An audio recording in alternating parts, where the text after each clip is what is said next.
Call the Chaska Parks and Recreation Board meeting for April 9th, 2018 to order. First agenda item is roll call. Okay. Jonathan Grove, Chair. Here. David Roan, Vice Chair. Here. David Downs. Here. Ernesto Ruiz Gutierrez. Here. Joshua Ives. Lauren Mihайлov. Here. Nicholas Mason. Here. Patricia Whitrock. Here. Sean Olson. Here. Jason Branch. Here. Michael Flaherty Wilcox. Here. Thank you. Agenda item 3 is adopt the agenda for April 9th, 2018 Park Board agenda. Any edits, changes? Mr. Chairman, Yes. forgive my ignorance, but what is number 9 roundtable? That is a good question. Any clarification on roundtable item agenda 9? I'm assuming, my assumption is that's just kind of going around the table, and if we have any comments, feedback, that they should have. Perfect. Second, the proposed March 12th minutes state that upcoming changes to the board packets, that there'll be more information to come at this meeting. I don't see that on the agenda. Has that changed?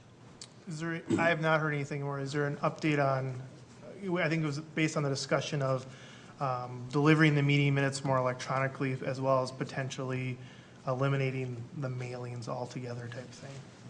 Is there more information on that yet? Not at this point, so staff is still looking into that kind of new electronic process, and there'll be more updates to come. Okay, perfect. And finally, I noticed that last month when I was absent, and again tonight, there's no agenda item for electing a chair and vice chair. Historically, that's always been done quickly once the new members are seated, as nominations made to the city council for their approval. I'm wondering why that's not listed again tonight. It's a great question. I think historically, if, and my memory might be wrong, that if the chair and vice chair have continued to serve, we actually haven't followed that. I certainly think we can certainly do that if we desire or want to formulate that. I think by the official park board minutes and process, I think that is an annual process that I think traditionally we have just kind of kept that consistency in leadership. But I mean, I'm open to guidance, or if we want to formally do that, if we feel we need to formally do that, that's fine as well, and we can look at that as well. Yeah, and it's my understanding actually that it would be the city council Right. that appoints the chair and vice chair, so if that's something we need to consider, I think that would be something we would have to take back to them. Right. That wouldn't be held necessarily at tonight's meeting. Mr. Chairman, we've done that before as nominations that we make, and the city council then approves or doesn't. And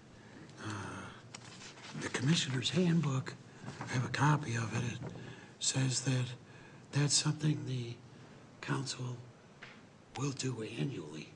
So I think there's a basis for us putting that on the agenda, and under these new Robert Rules of Order, if that's appropriate, then I would be prepared to make a motion to add that to the agenda tonight. I second. Motion to add agenda item to nominate chair and vice chair. We have a second. Any discussion? So that would be item, we'll put it officially probably before the roundtable, so we'll do it item 8 and move things to, or item 9 and move everything down. So having a motion and a second, all in favor of adding agenda item to recommend a park chair and vice chair for approval by the city council, say aye. Aye. Aye. All opposed, say nay. Item passes. All right. Thank you, Mr. Chairman. You're welcome. Any other comments about the agenda or any adds or clarifications needed?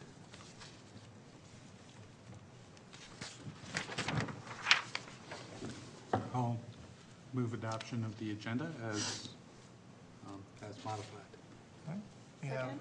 We have a motion to approve the agenda for April 9th Park Board meeting and a second. Any further discussion? Hearing none, we will vote on the approval for the agenda for April 9th, 2018 Park Board. All in favor say aye to approve the minutes. Aye. Aye. All opposed, nay. Motion passes. Brings us to 4, visitor presentation. Let me just state that this is the most people, maybe the second most people I've ever seen here, so I'm excited. So far, so good. You've impressed me. So I will ask whoever's presenting to come up to the podium. Do introduce yourself, your name, last name, and residence, and smile, because all the millions of masses are watching us right now. Introduce yourself Sure. first. Steve Coble, 5580 Dahlgren Avenue, or Dahlgren Road, sorry, Chaska, of course. Been a 30-year resident here, me and my wife both. Worked in Chaska for 25 years. Now the latest has been coaching for 6 years in Chaska. And we're gonna co-present mostly Linnell. So, My name is Linnell Plath, and I live at 600 Liberty Heights Drive here in Chaska, and my family and I have been here for over 21 years. We want to propose building multi-use trails in northeastern Chaska. So we're presenting a keyboard.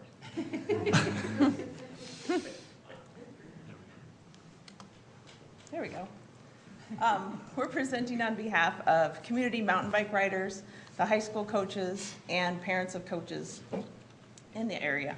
And if you look really close at that first picture of the mountain bike rider, that's what I imagine I look like when I'm out on my bike. I don't, but what I love about mountain biking is it is something that I can do. It's something my kids can do. We can do it as a family. So that's what we really enjoy. Mountain bike riding has been growing in popularity. Our local youth club, Steve's been coaching for 6 years. We started with 5 kids, 5 riders, and last year we had 65 riders.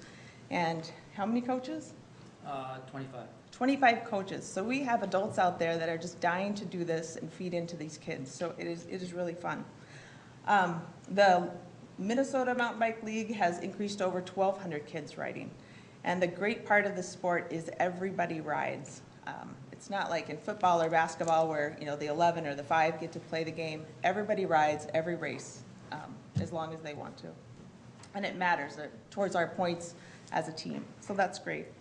Also, more adult riders are taking to off-road and using the multi-use trails. The local bike shop, Michael's, has a Saturday morning ride during the summer for mountain bike riders, and then in the winter for the fat tire bikers. I don't know if you've seen the big old fat tires on the bikes that are going through, but you'll see them out there year long.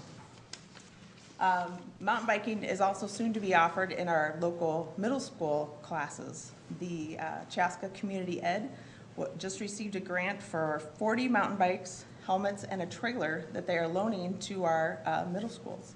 So that will be part of their curriculum this fall. And the teachers, I believe, this month are being trained on how to teach mountain biking. So it's really, really increasing as a sport. Also, mountain bike trails are becoming a travel destination.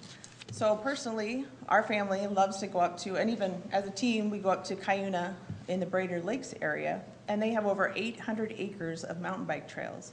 They've turned old mining areas into this fabulous tourist area where people from all over the country are coming to ride bikes.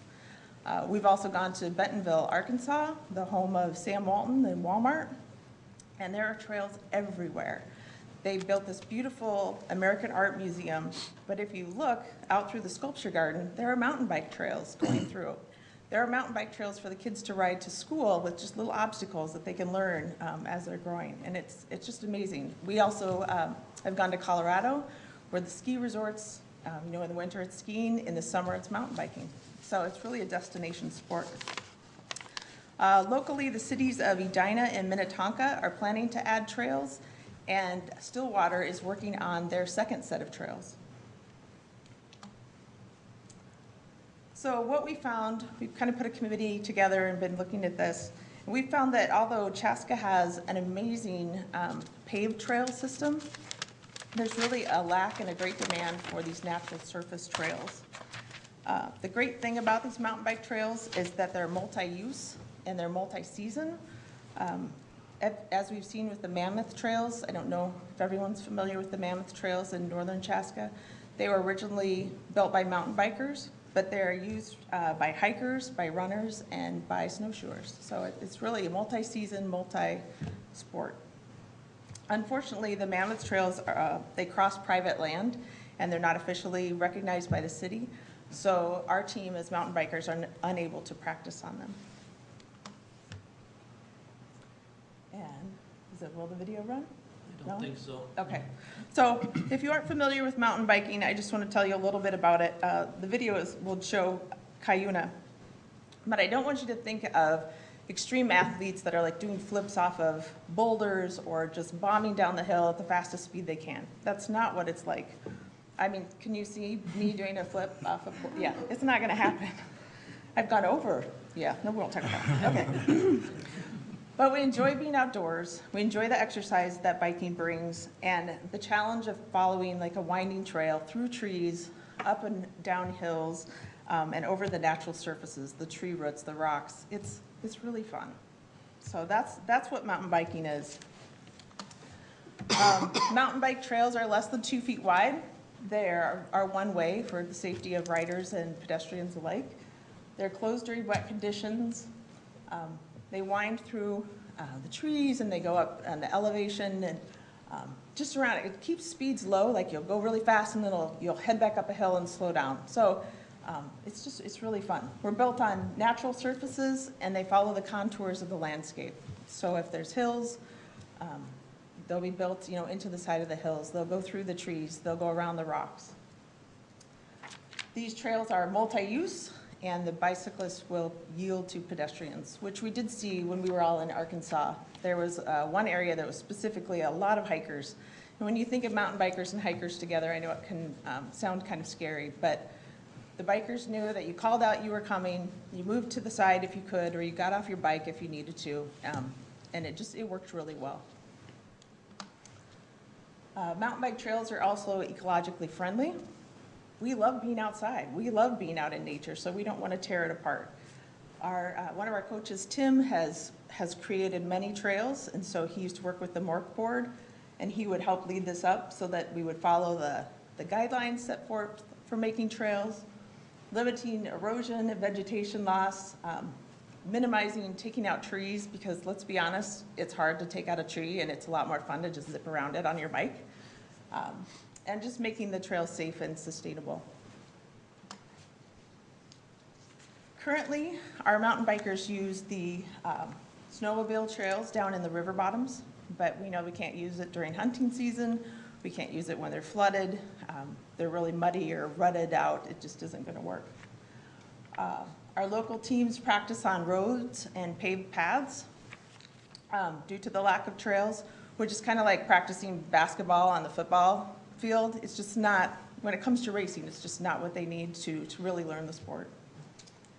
And we also drive to other cities. So the closest places for us to practice on single track trails are in Southern Savage at Murphy-Henderhen, Lebanon Hills and Apple Valley, and we also go up to Rockford to Lake Rebecca, which are great places to practice, but most of our kids are not driving age. So in order to get there, we have to wait till after 5 o'clock when the parents are off work to be able to get the kids there. And then in the fall, when the sun sets so early, our practice time is really limited. We do go out on weekends, but all the other teams are there as well, so it just makes it difficult. And then, of course, distracted drivers being a safety concern with texting and having kids on the roads. So what do we propose? Our committee looked at many options in Carver County, but settled on a property at 212 Audubon and Pioneer Trail.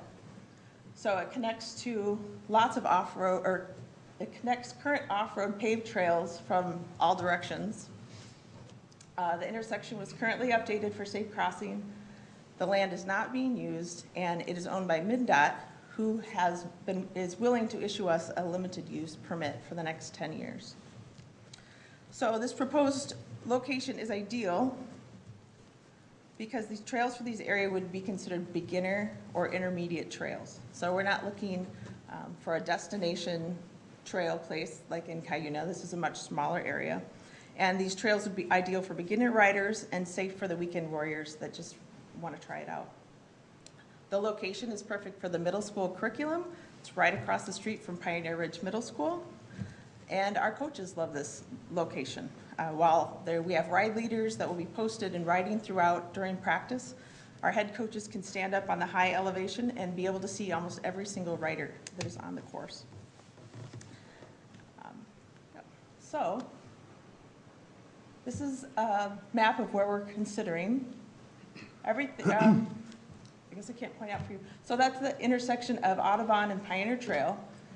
And the orange lines indicate MnDOT land. So everything inside the orange lines is MnDOT.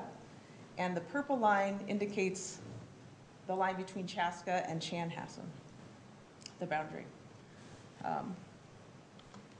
We propose putting the trailhead right here at the corner of Audubon and Pioneer Trail.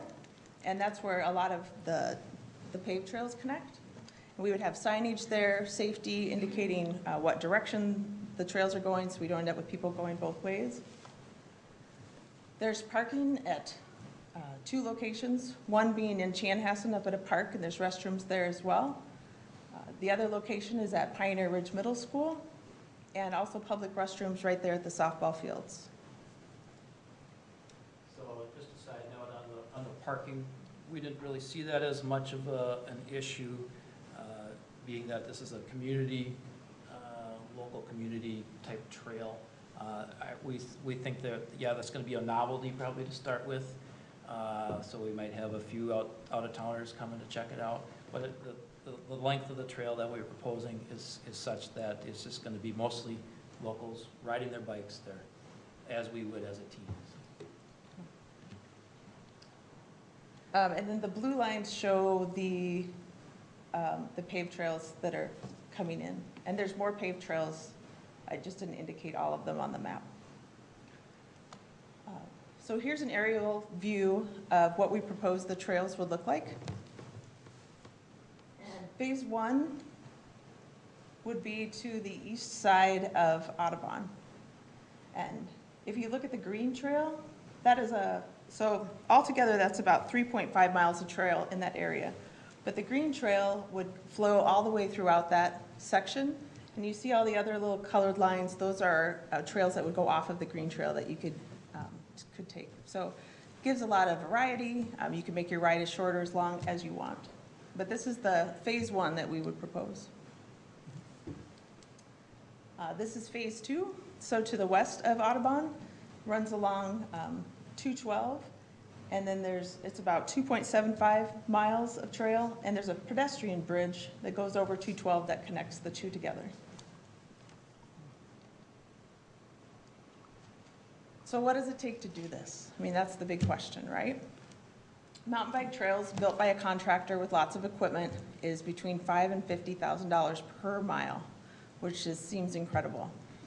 But what we can do, because these are beginner trails, a lot of this is open field, we can bring our mowers, we can bring our shovels, we can bring our riders, and with 65 kids on the team and tons of parents excited about this and local riders, we can do this ourselves. And so that's what we're really excited about. Part of being in the Minnesota League is stewardship. These kids go out and they help fix other trails. They know how to do this, and could be part of their stewardship hours for being part of the Mountain Bike League. Trail maintenance, the same thing. We can use standard tools. Funds can come for, we need, probably for signage. We really see this as being a small, budgeted project. We're hoping they can come either from the city, from grants, or for donations. And we want to get this started as soon as we can. So we want to get it started in the spring if possible, so that it's available in early summer. We really, really would like to move on it quickly. Yeah, and an advantage to getting moving quickly, we feel, is MinDOT has pretty much said, yeah, sounds good, go ahead. So we're just looking for the next step. The next step, right? That's where we're at, next step. So the next step, we want this to be an easy yes for you. We don't want to cause a whole lot of work or committee meetings or bringing people together. So what we need is guidance on how to move forward with Chaska, Chan, and Carver County. We want to be able to review similar LUPs. We know that Mankato has one for mountain bike trails. We still need parking lot approval from District 112, and like we said, we think it's going to be a non-issue, but we of course would want to discuss that with them ahead of time. And then approval from Chaska to sponsor us for the MnDOT LUP. As far as the review of the similar LUPs, I believe Marshall is kind of working on that a little bit. Yep, so I've reached out to Mankato. Okay. Excellent. So we just want to thank you for putting us on your agenda so quickly and be willing to listen. And do you have any, I know we went through this really quick, but do you have any questions, or do you want to back up and look at any maps or anything? One comment I will make, and then I'll open it up to the group. You know, the agenda here is really just more for informational. A lot of this stuff obviously is information because it's a parks and trails situation, but a lot of that approval actually has to come from the city council. So it's really more of informational. If anything did have to, as the notes in our agenda say, if anything had to come back to us as a formal motion, it would be put on the agenda in a future meeting. So this is more informational. And with that, if you guys have any questions, feel free to ask. What about the maintenance of the grounds after the trail is built? Does that fall under the city of Chaska, No. where the trails are? Or is So what a lot of the local trails do are they are maintained by a volunteer group, which is the MORC. And like the city of Stillwater, they maintain their own too. But it's a similar type of group as what we have. It's just a volunteer group. We're actually going to follow kind of in MORC's footsteps, and we would probably have a website set up where you could actually go on there and see, is the trail open today? So rather than heading over there and finding that it's closed because it's too wet or something like that. And then the maintenance is, we'll just, we've got a crew, and we just regularly ride it, and we'll know when it needs something work done. So, and hopefully with the design of the trail, that it'll really minimize any of the, washed out problems and water sitting problems and things like that. So, and the tools, just homeowner tools. So. Another question, is there any improvements that need to be made? Does there need to be water available for drinking fountains, and do there need to be restrooms there, or is what? No. What's really nice about this location is, as you're riding down one of the paved trails right there, that property just flows right onto the trail. We don't even have to change elevation or anything when we're on the trail. And then it's 3.5 miles. So on a bike, it's going to take you 20 minutes to ride, 25 minutes. And then if you're thirsty, all bikers bring along water with them. Bathrooms, like we stated, are on the other side of Cranger Ridge, plus that other city park in Chanhassen. Yeah. So it's really you ride your bike anyway. Hey, there's a nice another thing to do here. We take off and we do that. We come back out and continue on our bike on the path. So. Are the trails actually like mulched, or is it just you just kind of mow them down and then the riding keeps them identified? Yeah, it's natural surface, so you can't build the trails everywhere because if it's real loamy, they don't work real good, or if it's a lot of clay. But we believe this is the right type of soil conditions. And we're pretty much just removing the vegetation by raking and mowing and then riding, and then that just keeps that section free from weeds. Sure. And then it becomes hard path for people. And then what's also nice about that is if for some reason, it's a fad and it goes away, I mean, you don't have to tear out paved trails or work with gravel. You just walk away and it goes back to nature. Mr. Chairman, I have a question and a comment. Excuse me, I'm not clear on the dollars that you're requesting in order to complete phase one. Yep. Oh, actually, we don't really need anything. The only thing we're thinking, or we would do, would be signage. And you know, we're gonna need some marker, paint, and some flags when we're laying the trail out. So, yeah, we could, once we get the trails built, it would be nice to get some, $1,000 or maybe $2,000 is what we might have to end up spending on some decent signage. But that's really easy to fundraise ourselves too, so. My comment, that's less than I expected you to say.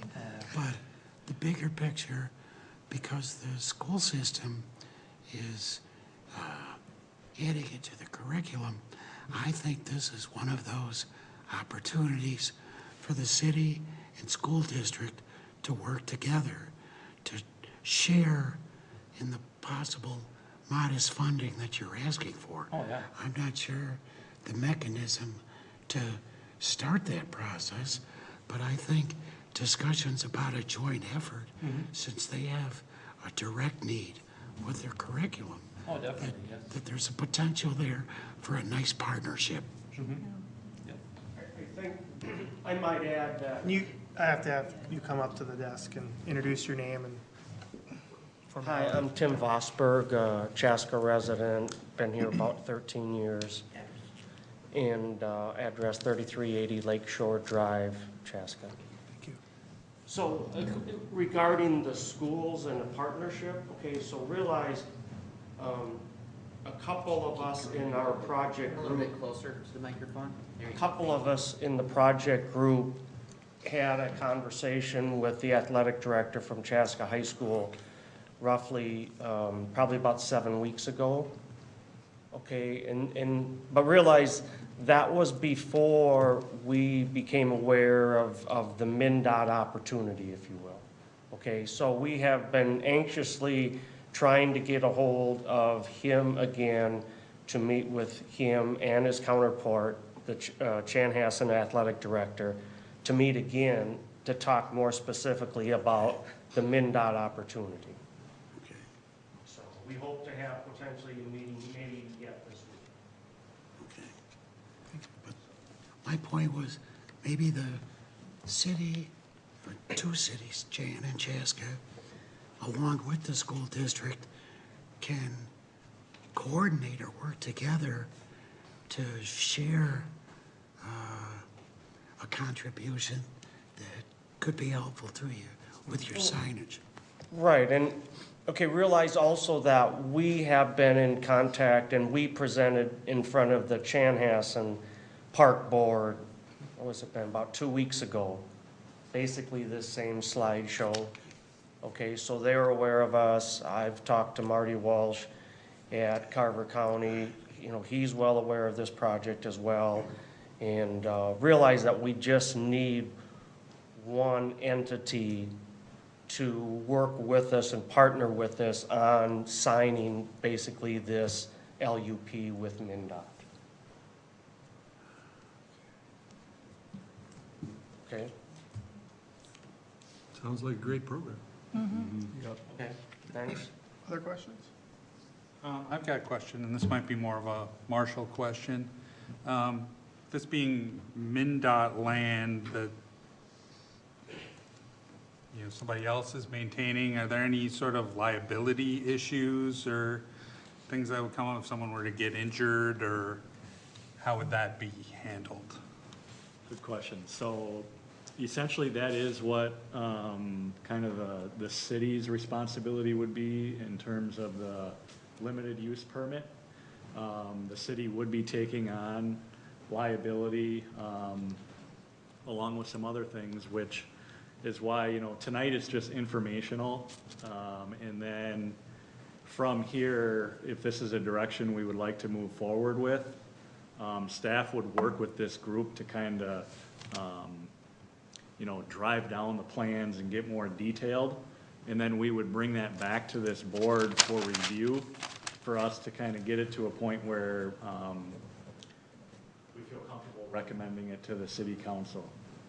And then typically what happens from there is then we would also enter into a memorandum of agreement with this group. So there's this kind of some defined mechanisms going forward with this project, if that makes sense. And like Tim had said, this group has already presented to Carver and Chanhassen. Carver's Park Commission, per Marty Walsh, has kind of moved this project to the cities to decide. However, should this project move forward, we're gonna need to keep Carver County's transportation engineer involved, because there are some things we'll wanna consider along a county road, so we'll definitely get some comment there. And then from Chanhassen's perspective, their Parks and Recreation Director, Todd Hoffman, followed up with me to share that their park board's very supportive of this project as well. It just makes sense that, given the majority of the trails fall within Chaska, the proximity to the middle school, and the likelihood of where the trailhead would fall, it makes most sense for Chaska to be the entity to enter into this limited use permit. That's kind of just trying to shape that for you guys. Maybe if on this general topic, okay, first of all, realize I'm gonna be contacting the roads person at Carver County here yet this week to talk to him about any concerns on that piece. Okay, and then also, Marshall mentioned, memorandums of understanding. So, like was mentioned earlier, I was on the MORC board before. So MORC stands for Minnesota Off-Road Cyclists. They're the ones that do most of the maintenance on most of the mountain bike trails in the cities, not all of them. So I have examples of their MOUs. I've personally met with several land managers, like Dakota County, Elk River. I've been involved with the Minnetonka trails, the Stillwater trails. And let me say too, like, we have, so there's the high school league that we mentioned. Steve and myself have been setting up the race courses for the league now for, I think, 5 years, 4 or 5 years. Okay, so what happens, what's involved with that is they have a general layout of where the trail is, and then we go out there and supervise, look where the trail is going, look if there's any trees in the way or bushes in the way, or if this part's too steep or that part is too steep or something like that. So we're out there and then we're flagging and we're putting danger signs up or caution signs up or race tape around. So we're the two people that know more than anything in the whole state, really, for setting up just those race courses. And I could add, I mean, I've been a mountain bike rider for over 30 years. I've ridden my bicycle in like 12 states. I've lived in 6 states. So I've ridden my bike all over the country. And the terrain that we have in this area is very mild compared to other places, that I've seen. So. Any other questions? I had one quick question. Are you all a nonprofit or a chapter of a bigger group, or do you have any kind of like formal organization, or are you a collection of folks that just get together? Well, our group is a collection, but we are working with Community Ed right now. Oh. For our team. A lot of us are on the team, and then we're on this committee too. Excuse me, I'm still having a hard time picking up your vocals there. Thank you. So, Community Ed is we're gearing towards being underneath as far as a nonprofit. But I don't know if we have somebody here that is working on that general situation around setting up our own nonprofit group. Oh, yeah. I was curious because we're talking about letters of understanding and limited use permits and those kinds of things, and those are between like formal or entities, right? So I just wanted to know what group you were representing, if there was one. Yeah. But it sounds like this agreement is between Chaska and NINDOT, so those are the parties really. It sounds like that'll be the majority, but Yeah. yeah, there's gonna have to be some agreement between Chaska and us also. Yeah. Because we're gonna be the ones maintaining. Yeah, exactly. Right. Yeah. Okay. Great question. Anything else?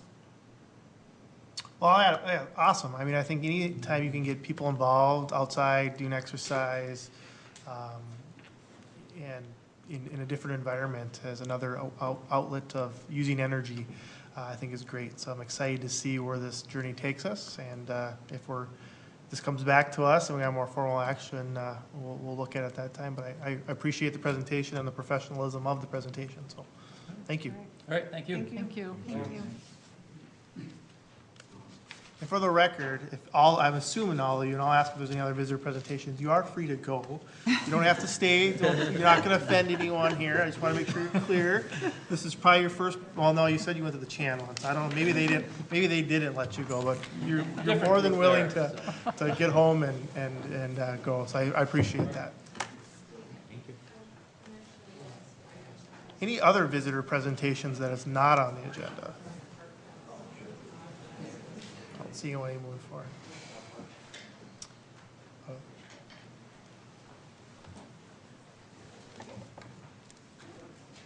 All right. We will move on to agenda item 5, which is approve the minutes of the March 12th, 2018 Park Board meeting.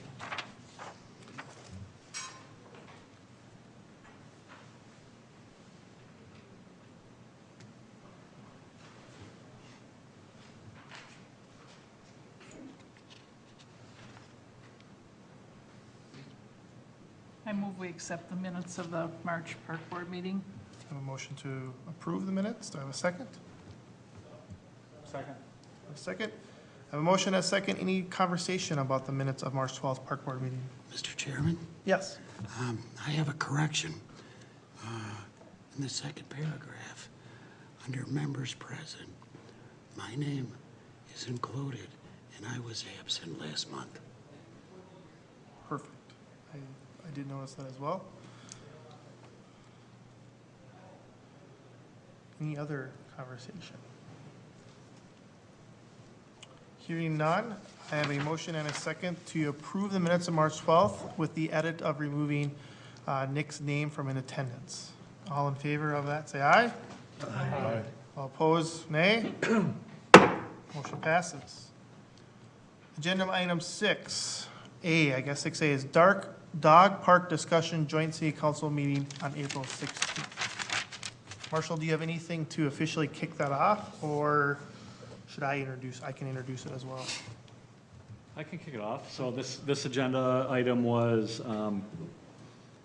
per the request of the commission from the discussion we had last meeting. And, you know, I think it would be just to frame it, discussion to be prepared going into that joint meeting with the city council, in terms of, you know, maybe revisiting the goals of a dog park and the priority of a dog park as a park board. It'll be a good discussion for you to have going into that joint meeting. Does that make sense? Mm-hmm. I would add that, I think the purpose of this, and based on the conversation of last week, was really to continue to drive this process forward. For many years, many of us who've been on this committee have talked about a dog park. And, based on the conversation last month, felt that it would be best if we could try to have an open conversation to norm a little bit on values of a dog park, things of a dog park, why do we continue to pursue a dog park, all those types of things, and really kind of that being the goal, with the hope that with that meeting with the city council, we can speak a little bit more of as a collective group versus an individual. We shared some of the expressions like, well, I believe this, but I'm really only speaking for myself. What do we kind of believe? So with that, I kind of, the structure I kind of look is, kind of first and foremost is, what are the goals of a dog park? Why, kind of, we have new members as well that haven't had this conversation. Why do we think it's a value to the community? Why do we continue to discuss it after many, many years? What's that value?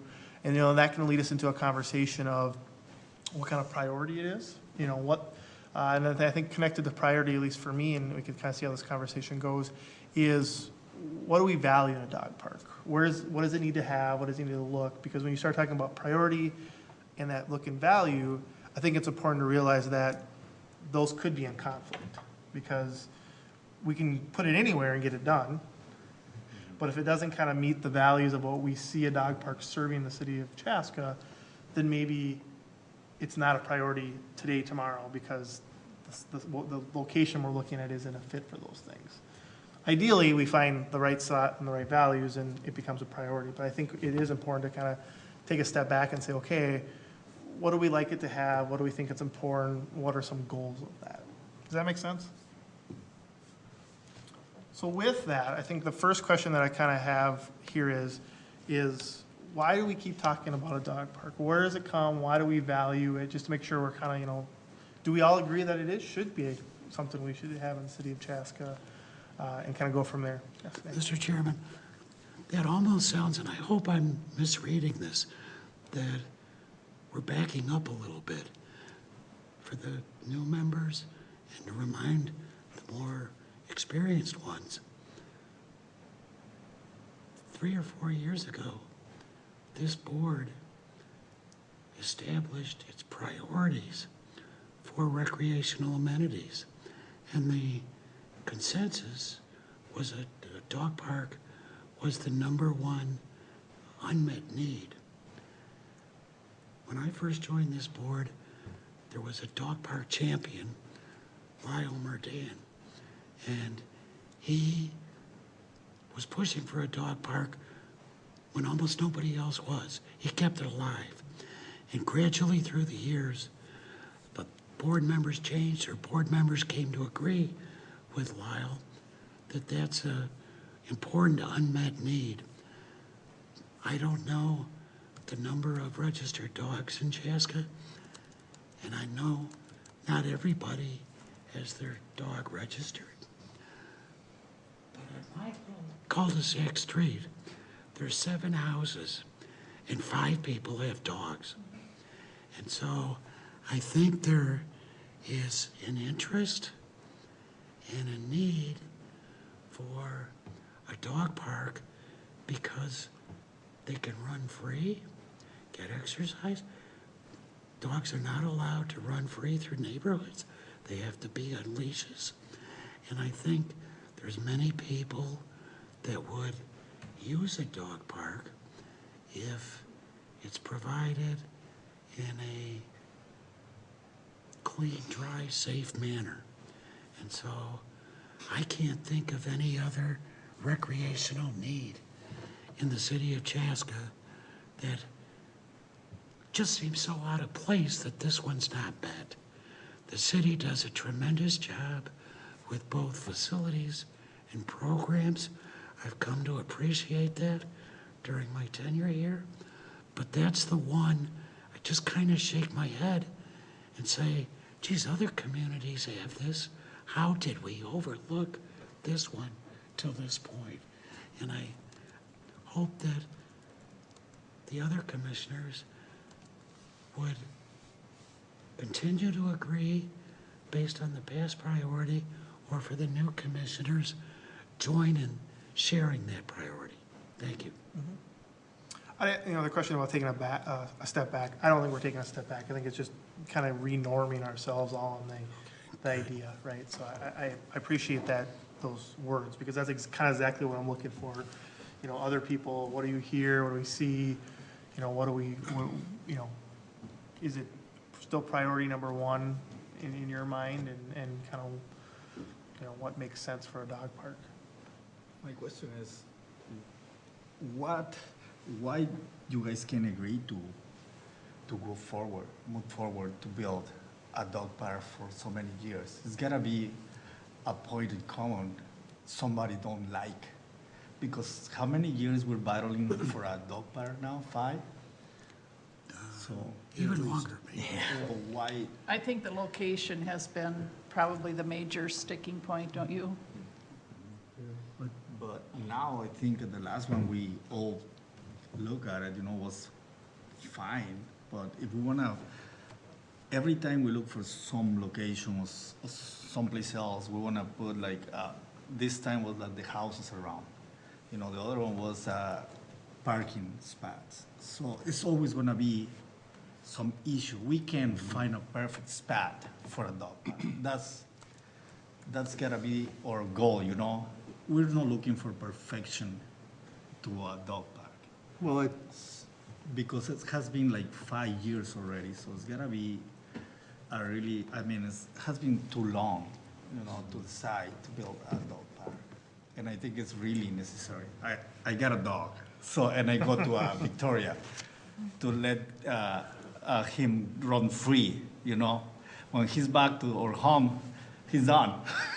So I think it's really necessary for our community.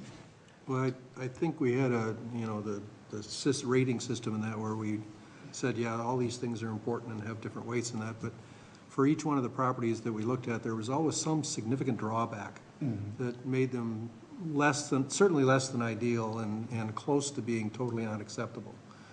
And so I thought at the last meeting we talked about that we had a new site and we were going to get some insight as to what that new site was and be prepared for the meeting going in with the council, the city council, to allow us to go in there with some idea of what this site looked like and the ability to have time to think about it before that meeting, so we would be able to discuss it a little bit. Are we going to have that tonight? Commissioner Downs, at that meeting, at the last board meeting, I had shared that we were going to save that for the joint I know that was discussed. session. I know that was discussed at that. I didn't know that was the decision that was made. Yeah.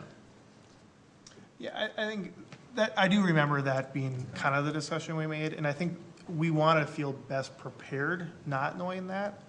And I think, many of the options here, my biggest fear, is that I'll share is that we're going to continue to review locations, which is great, and I echo your comments of that. There's probably not a perfect spot, because if there was a perfect spot, we probably would have found it by now. But I do, as this creeps over time, my personal fear is that we're going to settle. And it's a priority, and we're going to say, let's jam that in there, and that's going to work.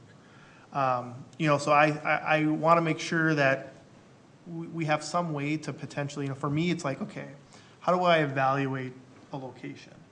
How do I evaluate to say, well, that's great. Maybe I can't get great, but I can get good, versus that's not going to work. Because I agree, I think if you're going to just wait for perfection, we'll be having the same conversation 5 years from now. But when can we as a board feel comfortable to say, not perfect, but pretty great? Right. Or, whatever the proposal is at the joint session, we can have some ability to look at that and say, yeah, let's continue to pursue that, or, yeah, it's a priority, but not there. So I guess we've kind of talked a little bit about that, but I'd like to hear, and if we can norm, right, some degree and come to some agreement, what are some things in location? I would agree that location is probably the biggest sticking point that we've had. What do you see as important for location and amenities and that type of thing? So if presented, at that joint meeting, an option, we as a park board can kind of say, yeah, that works, that's really high, I point fun at myself because I like numbers. I shared that with Marshall. Yeah, that's a 5 out of 5 on location. It's a 3 here, or that fits 5 out of the 6 things we like. To kind of start to evaluate. Otherwise, I think you're just always.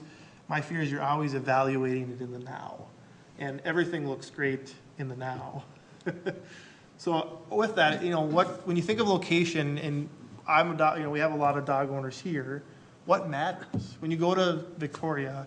what do they have that matters and that's good in location and amenities? Because those are the things I think we want to start norming on. So when we see a presentation or see a proposal, we can collectively kind of go, yeah, we all agreed that location by fill in the blank is a good spot, or tree coverage, or, size, right? Just different things that we've used, for past rating systems. Does that matter? I mean, just because we did it before doesn't mean it makes sense to do it now. So I'm open to hear thoughts of, when you go to these places or see these things, what matters? What do you think is important that if you could design a perfect dog simple. I mean, it's just a big open area, Yeah. and that's it. And it's small. It's like a portable bathroom there. Right. That's all they have. And people goes there and they're so happy, because you have in the middle where the dogs can play and you can chat with the people around and let you. But I mean, it's simple, to be honest. You don't have to have fancy stuff around. The feeling to release your dog is just like, you don't see what is there. Just the feeling to see your dog run around and chat with other people you never met. And then that's it. They don't have, it's just a water for the dog and a bathroom. That's it. And a small parking spot. And big enough, I think, to be able to segment an area for smaller dogs. Yeah, oh yeah, they have a really small area for dogs, the small dogs. I'm sorry. Two things that were, I think, important factors in prior sites. One is to have a somewhat central location. I wouldn't be at the farthest tip of any part of the city, but to have it somewhat centrally located. And in my mind, the big drawback with the Lions Park site is the hydrology report showed that more than a third of it was a swamp. It was underwater all the time. And so I don't think that having a large portion to be more than seasonally wet is a wise move, because then your dog owner will go there once, Fido will get all wet and muddy, it'll get in the car, and the owner gets home and says, I'm not taking Fido back there. So you've defeated your purpose. I think having terrain that is either dry or dries quickly is an important factor. Thank you. I think that we're building a pretty good list right now, because what I've heard now, simplicity design, that's a value. And I think I see the heads nodding around up and down the table here that show that that's a value. That having space for both the large dogs and the small dogs separate, so that you don't have the issues that come from that, is a value. Centrally located, I think that's a value. Access to that, so parking becomes a part of that equation then. And then, of course, the terrain.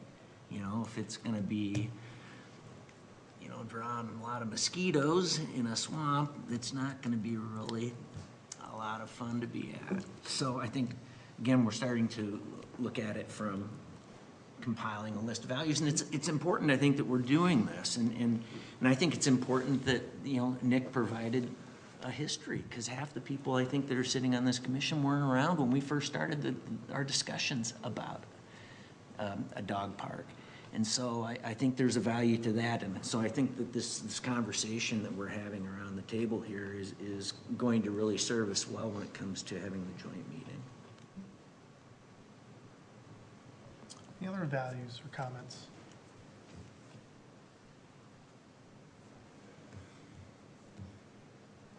Just to, I think, second the idea that it really is a priority.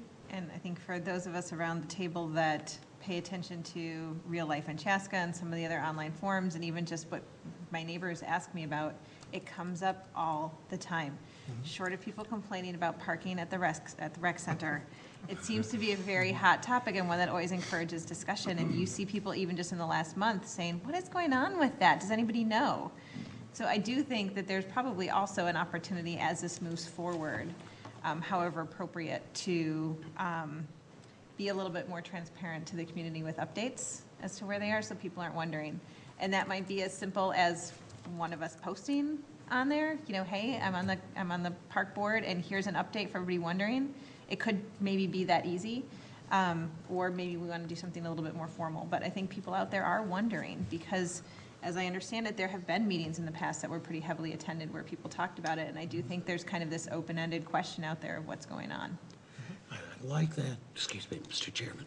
I like that. Would there be a way, we have the seasonal magazine with all of the activities that the department's involved with. Would there be a way to, if not every issue, at least occasionally, have an update on the search for a dog park to be included in that? Because that's circulated widely. We could add our own real life on the Chaska Parks Board Totally. Facebook. I bet it would be heavily read and followed, I'm sure. But I would like to add, and I think it was worth asking the question, although I think we would all agree, is that, you know, should we ask ourselves again, you know, is this still a priority? And I think it is, but I still think it's a good exercise to say, well, has anything surpassed it as a higher priority? And I don't see anything. I think it's still the one thing that we're really determined to get accomplished, you know, before we move on to the next. Yeah, I kind of shared that already. I think it's still a priority. I just worry when things become priorities about getting it done to get it done, right? That's kind of where I'm at now, right? I'm trying to mentally figure out, okay, how do I put that lens on to kind of evaluate? Because the risk of a priority is that, like, as I said, you just, yep, that looks great. But like I said, what I've heard, you know, the simplicity, you know, the one thing I'll add that I caught, you know, water access for dogs, Mm-hmm. you know, we caught segment for small areas. You know, the interesting thing that I picked up on that, you know, we said central location, and then parking access. And that will, to me, be an interesting conversation because no one likes to stare at big parking lots. That's generally true. The way to eliminate a big parking lot is to centrally locate it in walking distance for a group of people, and then other people can come in. But you know, the thing that I think people do have concerns about is dog parks by residential areas, right? So that's a balance, right? Even though, you know, some of the history that that was shared with us as a group back in the day is that dog parks typically aren't actually noisy. It's a stereotype of a dog park. You know, dog parks are dogs in general are territorial, and so yes, they bark when someone's walking across their yard, but when they're kind of on neutral ground. But that's a PR campaign, right? Because you're not, you know, as we learned when we had our open house, you know, residents generally don't want it there, but that also means it's a destination and you have to have more parking. So those are interesting things that I look at and say, there's good and bad there. Central location, and you have residents, you know, walking distance or trail access, right? Right. That reduces your need for parking. But if you put it away from that, then you increase your size of parking lot because people all have to go there, drive there. So to me, that's a little bit of a trade-off. It's a balance. Mm-hmm. And I appreciate wanting to find something very centrally located too, but I would also, like, how long would it take you to get from one end of the Chaska to the other? So, and everybody now is either going to Victoria or Eden Prairie or whatever, so almost no matter what you do, we're gonna be closer than what your opportunities are now. So I would say if we have to look a little further out, then that would be ideal. You know, you're probably still not gonna be more than 10 minutes away from, depending on where you live, and that's still probably, again, depending on where you live, a lot closer than wherever you're going now. Mr. Chairman, I'm sorry. No, please. Could I ask Marshall a question? Just so I'm clear, the site that's getting some more detailed review is the one on Egler east of the community center, where it has the overhead power lines on part of the property. Is that right? Yeah, so at the Joint Commission, the plan will be to kind of review the two most recent sites that this board has put some effort towards. And, you know, and then I had shared at the last meeting that, you know, when I came on board as a new staff here with the city of Chaska, and kind of getting downloaded that this is a priority. A meeting that I had with staff, we were kind of reviewing those, and kind of the natural question just kind of came out like, what else could there be as another option, you know, and there was an idea that came out of that we would like the opportunity to share that in the mix as well at this joint council meeting, to see if that's even worth pursuing further or not. And so, you know, overall, I think what I would like to say is I really commend this commission's work in trying to get a dog park here in Chaska. I can share based on my experience and what I've seen at other cities, it's not an easy task. Like Commissioner Gutierrez mentioned it, there's not a perfect site, you know, so somehow, you know, we need to come up with, you know, what is something we can all support? You know, there's gonna be a little bit of compromise there. And ideally, yes, in a normal process, I wanna make sure I'm giving the park board as much information we can going into a city council, but kind of given the circumstances here with the historical review of past sites and me being new to the city of Chaska, I just really feel like this is an opportunity to get together with the city council, sort of hit the reset button, and ideally join in your support, but get some direction and land on a process for us to move forward confidently, to be able to then do some additional work and come back to the council with a recommendation. Thank you for that, and I think Marshall's comments are right on target, especially because the council had rejected both sites that this board had put forward before. And we did have a follow-up joint session with the council. And the main point I remember was the question I asked, are there any of the council members who simply don't want a dog park anyplace? If that's what the majority of the council felt, then why go through all this time and effort? But nobody from the council said, no, I don't want a dog park anywhere. And a couple spoke very favorably toward the concept of having a dog park. So I think you're getting the feedback and wanting direction that should make this go smoother than it might otherwise. And so I think that's a very reasonable approach. Is this meeting open to the public next Monday? Yes, it is a work session, so it's open Okay. to the public. Yeah, you have a quorum of city council, so it all has to be open. Okay. It's an open meeting.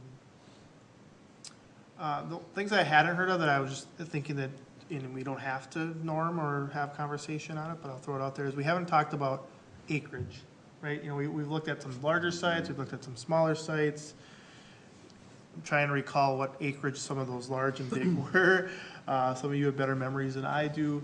But is that a value? Is that, you know, is there a sense where it's too small and based purely maybe on acreage, we would say not a viable site?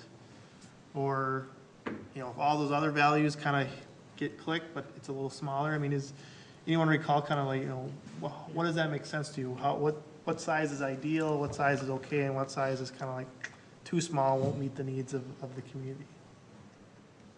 Is that something we As I recall, we looked at some sites that struck us as too small, maybe a couple acres. And then I think we saw some sites that seemed like, well, that's awfully big, and then you start wondering, well, what's it gonna take to maintain it, and is it gonna cost a fortune to fence it? So I think, and it seems to me something along the lines of, was it 5 acres? Does that ring a bell? You know, without seeing some of the. 5 to 10, I think. Yeah, I think 5 to 10 was the number we were looking at, and I think we were considering one that was a little bit smaller than 5, but not much. Your memories are good. Mine is in the same ballpark. I think it ranged from 3 acres to 10. is what Yeah, I think on the 3 we said was on the real small side. We weren't serious about that too much.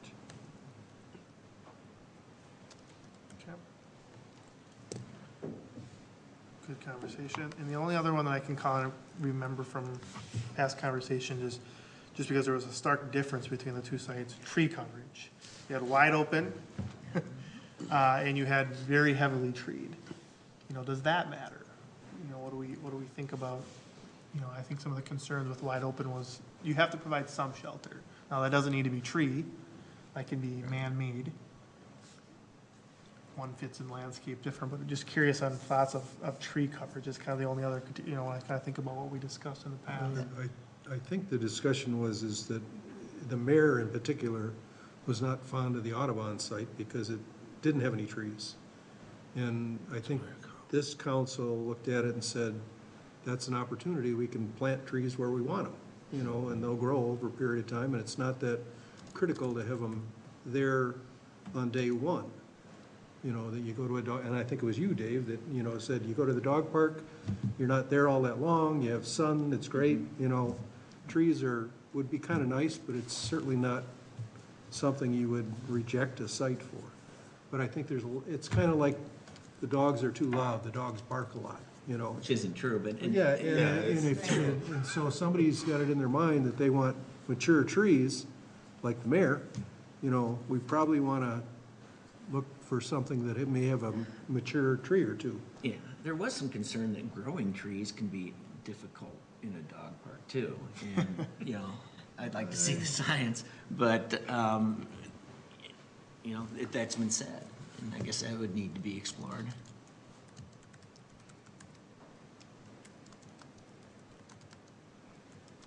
Anything else? Values of, you know, kind of, you know, as you're thinking, I'll kind of rehash what I kind of wrote down here. I think we all kind of did a simple head nod that still a priority for the right space and the right time.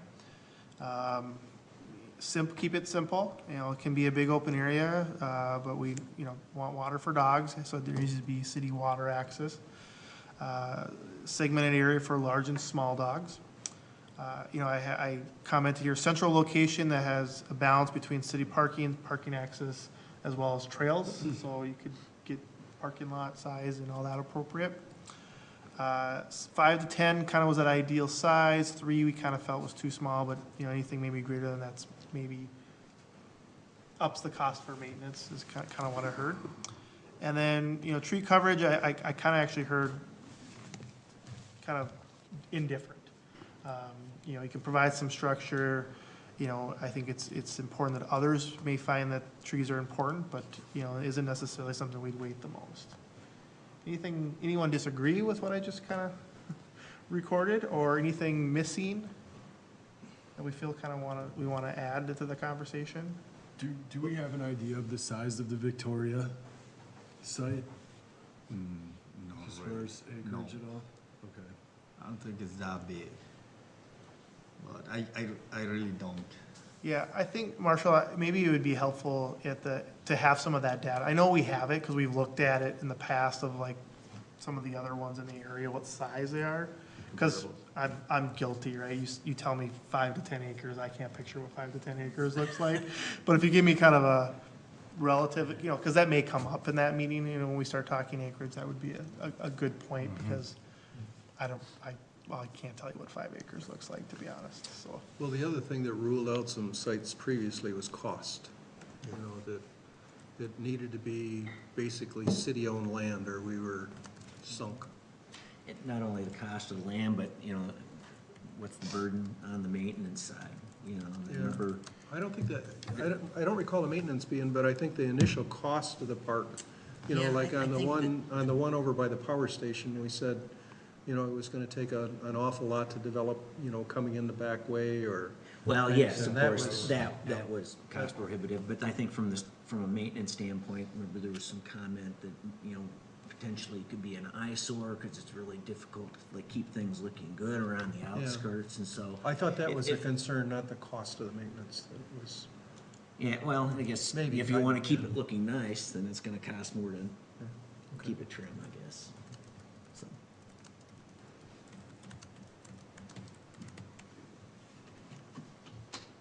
Anything else? Do we feel as a collective board, I know last month we had hesitations going in that meeting, we want to be prepared. That was kind of why we suggested having this brainstorming session, I will call it. Do we feel that, when we're there, we can kind of speak of as a collective group and that we've accomplished what we set out to somewhat accomplish a month ago tonight?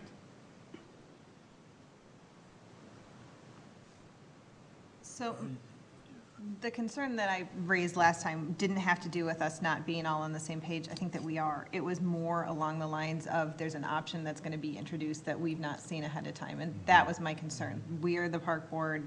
I felt like we should, at least a couple of days in advance of that working session, have an opportunity to review that third site so we could come in with just some level of familiarity, because I think that is our role and our function. So whether that's possibility, whether the city council will go for that or not, I think that's up for discussion. But it was never about us being on the same page or not. It was more along the lines of, we're going in to work and evaluate 3 options, but we don't know what the third option is.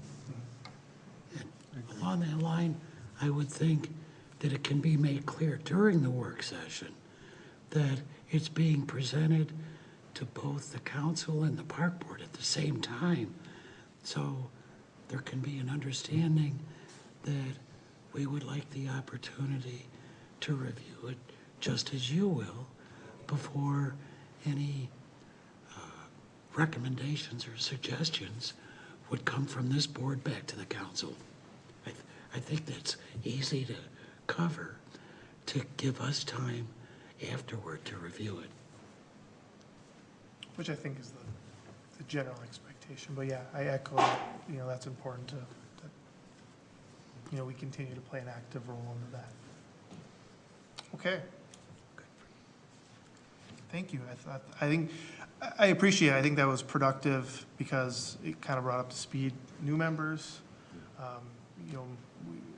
It somewhat breaks down the way the group thought sometimes, right? You get a group, keep talking about it, take a step back and say, okay, let's really actually talk about it versus kind of the group thought issue. So, all right, that brings us to agenda item 6B, recommendation for city council to rename former Veterans Park. So Marshall, I believe we have 4 presented, and you can fill this in. 4 presented, and ultimately what the city council is looking for us is to recommend 1 or 2 or only 1, and then ultimately they could act on it? That's correct. So I think ideally, as a park commission tonight, it would be great if you can have some discussion and come to a consensus on one of the names to recommend to city council, given the fact that they've all reviewed this and it's the understanding they're all comfortable with any of the 4 options. So really it's up to this park commission to have that discussion amongst you to determine which one you would like to recommend to city council. So just to recap, the names presented is 212 Park, Diamond Park, Freeway Park, and Sunset Park. And with that, I will open up for conversation and discussion on those names.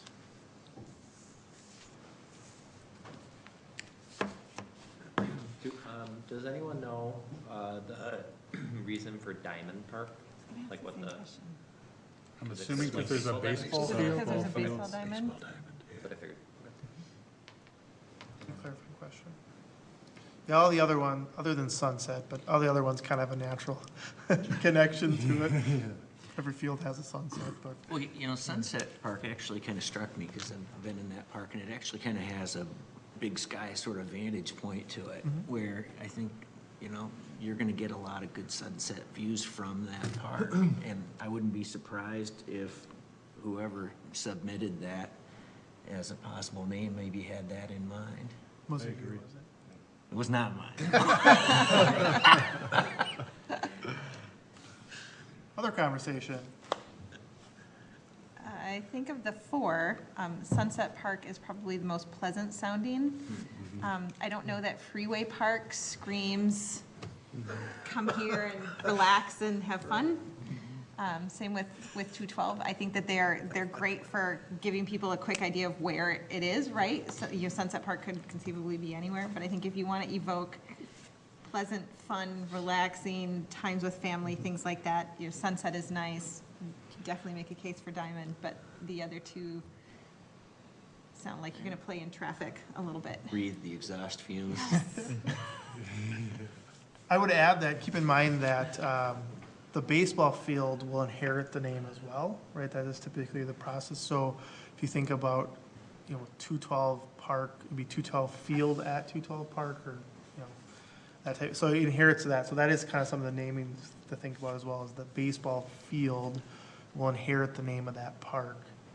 Largely probably just dropping the word park and adding field behind it, or complex, I guess you could get fancier. Other discussion, Sean? I think Sunset's the only one that really works. I mean, I think, to your point, you just had Diamond Field is kind of a. Redundant? Yeah, it's redundant.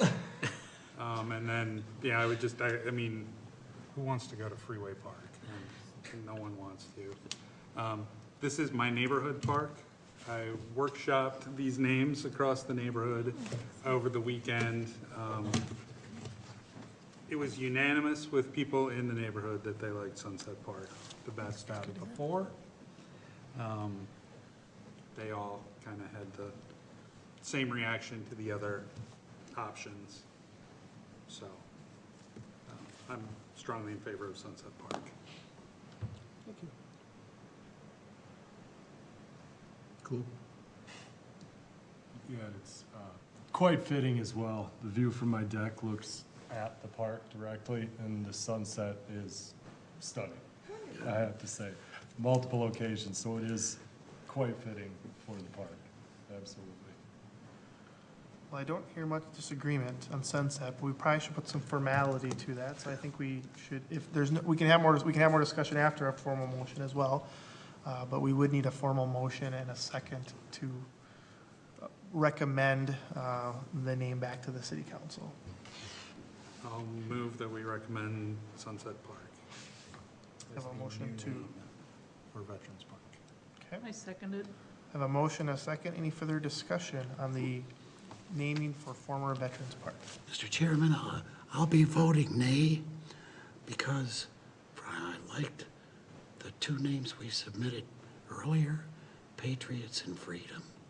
I like them better than any of these four.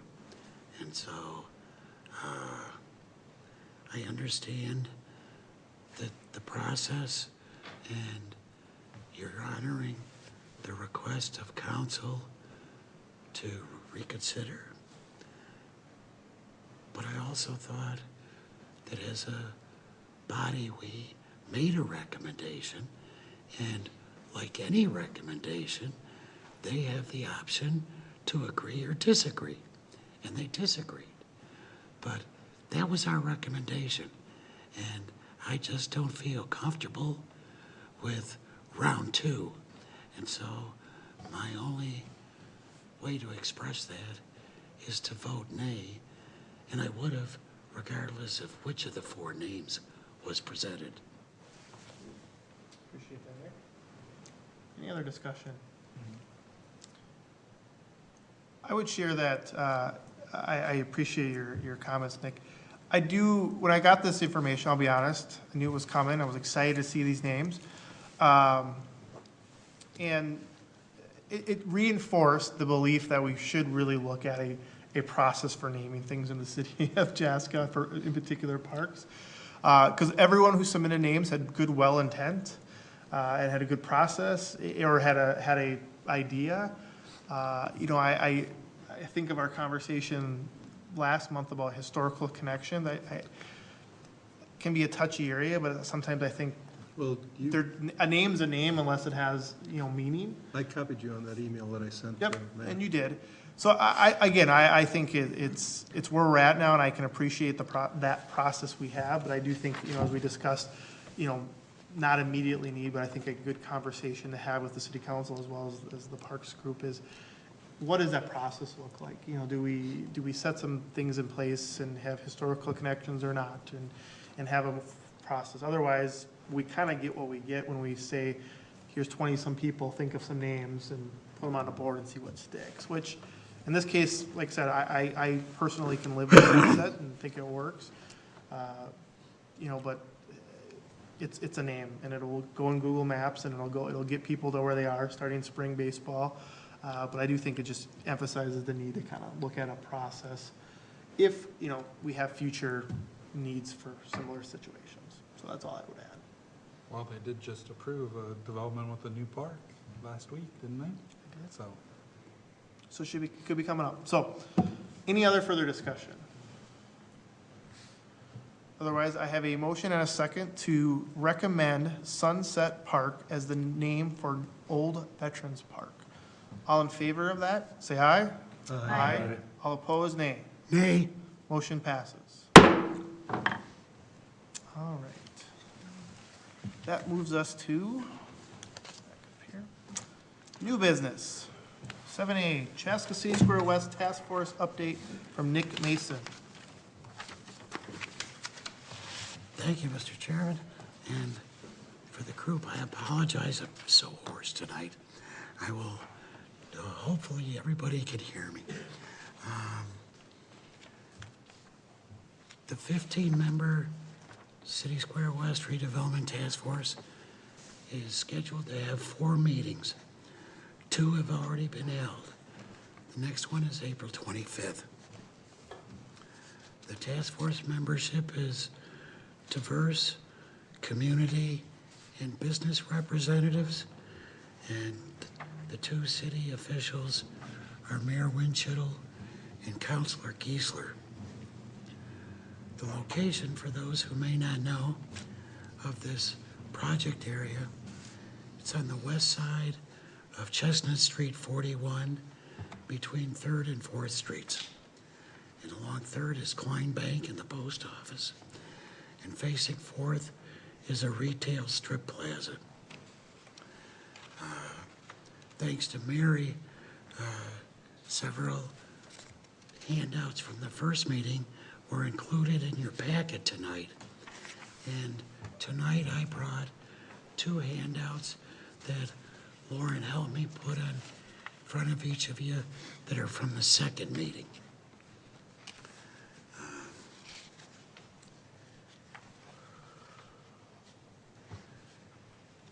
At the park board meeting in December, Commissioner Gutierrez had raised the point that several Latino business owners that he had talked with felt they were not informed about the project.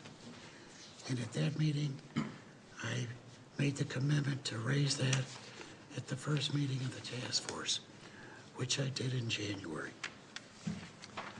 And I asked who could be contacted for those people that have questions or concerns. And the city administrator, Mr. Podorowski, said that either he or Community Development Director Kevin Ringwald would be the appropriate contacts at City Hall. And so after that meeting, I sent an email to Ernesto advising him that those were the contacts that he could share with the people he had spoken with.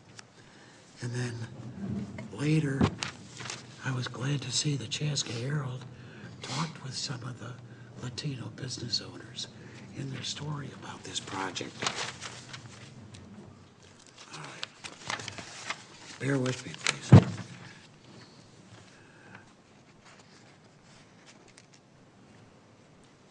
The handout tonight that's 4 pages shows the 4 concepts that were presented at the March 7th meeting by the city's consultant, Hoisington Kegler. And as homework after the meeting, the task force members were to submit their analysis to the questions on each page. And I'm expecting that we'll get a report back at the next meeting, April 25th, about the responses that all the members submitted. there's 4 key points that I'd like to make about the concept plans. Having a library included in the project is in 3 of the 4 concept designs. And a library would replace the existing small one in this building. It would, the 4th design presumes the library would not be there, but would be built at some other location downtown. Housing and retail, there's strong interest throughout the task force to have a mix of housing and retail on the site that would feed off each other. The residents would be likely customers of any retail businesses built there. 3 of the 4 designs show permanent resident housing. The 1 design shows a hotel, which would be obviously temporary occupancy. Parking. On 3 of the designs, you will not see any listing for parking. That's because all of the parking would be underground, under the buildings. The 4th concept does show an above-ground, multi-level parking ramp, centrally located on the site. But the others would all feature underground parking, which would then have more space for other uses, since it's not taken up at surface level. My 4th point is the post office. There are several task force members have commented, and I was one of them, about wanting to keep the post office on this site if possible. It's a landmark, it's a community gathering space.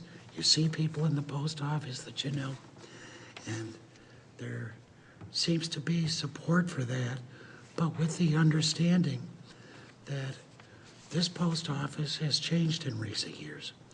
The Chaska post office no longer does much of the processing of the mail for this city.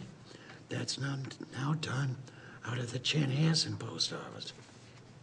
So there's considerable thinking that any post office in this new project could be smaller, even just a storefront, a place where people could take their packages and buy stamps. But it doesn't need the physical size of the existing post office. Interesting. And timing, one of the handouts that was already in the packet, thanks to Mary, was a schedule, and you'll see that it shows a master plan being presented to the city council in June. So the work is ongoing, but should be wrapped up within the next 3 months. Now, at this point, I'd be glad to try to answer any questions you may have, or to take any of your comments back to the task force. Thank you. Thank you, Nick. I got a question, Nick, on the housing. What do you mean by housing? Is it, There was discussion about that. It may be apartments, it could be townhomes, but the general approach would be, this would be more on the upscale side, apartments with upper class amenities to attract people with higher disposable incomes to support the retail sector that would be built on the site. But the idea of having housing, the consultants want to also leave some leeway for a developer to come in. So they're a little reluctant to say it's got to be apartments or it's got to be townhomes. seem amenable to a variety of types. There also could be smaller priced apartments that could be built on a second floor above retail. So they were going to take the possibilities from the four concepts and the comments that we all gave them a little bit during the meeting, but more so answering their questions afterward, and come back with a more detailed single preferred concept for the next meeting.